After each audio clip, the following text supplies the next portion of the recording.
ఏపీలో కూటమిలో ప్రకంపనలు రేపింది ప్రకాశం జిల్లా వ్యవహారం. అక్కడ జనసేనకు చెందిన మాజీ మంత్రి Balineni versus TDP Ongole MLA Damacharla Janardhan అన్నట్టు పరిస్థితి మారింది.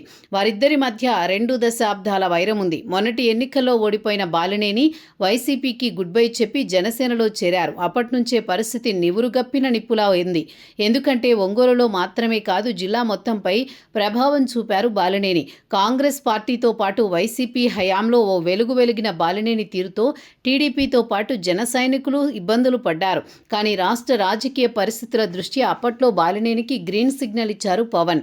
అప్పట్లోనే బాలినేని జనసేనలో చేరిక వెనుక అనేక రకాల అనుమానాలు వినిపించాయి.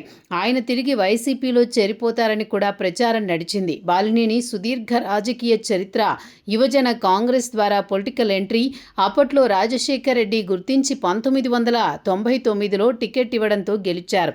2004లో రెండోసారి, 2009లో మూడోసారి గెలవడంతో రాజశేఖర్ రెడ్డి పిలిచి మరీ మంత్రి పదవి ఇచ్చారు. అయితే ఆయన అకాల మరణంతో కుమారుడు జగన్ వెంటే అడుగులు వేశారు బాలినేని. మంత్రి పదవిని సైతం వదులుకున్నారు. 2014 ఎన్నికల్లో ఓడిపోవడంతో జగన్ ఎమ్మెల్సీ పదవి కట్టబెట్టారు. 2019లో గెలవడంతో మంత్రి పదవి ఇచ్చారు. అటు రాజశేఖర్ రెడ్డి, ఇటు జగన్ ఎంతో ప్రాధాన్యం ఇచ్చారు.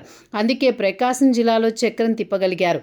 బాలినేని కేవలం వైసీపీ నేత మాత్రమే కాదు, వైఎస్ఆర్కి సమీప బంధువు కూడా. అందుకే ఆ బంధాన్ని విడిచిపెట్టి జనసేనలో చేరికను ఎక్కువ మంది అనుమానించారు. అప్పట్లో జనసేనలో చేరిన తర్వాత ఆయన వైఖరి మాత్రం భిన్నంగా ఉండేది. అందుకే ఉమ్మడి ప్రకాశం టీడీపీతో పాటు జనసేన నేతలు ఆయనను వ్యతిరేకించేవారు. ఒక ప్రత్యేక ఆలోచనతోనే ఆయన జనసేనలో అడుగు పెట్టారని, దాని వెనుక జగన్ వ్యూహం ఉందని, కూటమిలో చీలిక తెచ్చేందుకే అని చాలా రకాల కామెంట్స్ వినిపించాయి. అయితే కొద్ది రోజుల కిందట బాలినేని తిరిగి వైసీపీలోకి వెళతారన్న ప్రచారం కూడా సాగింది.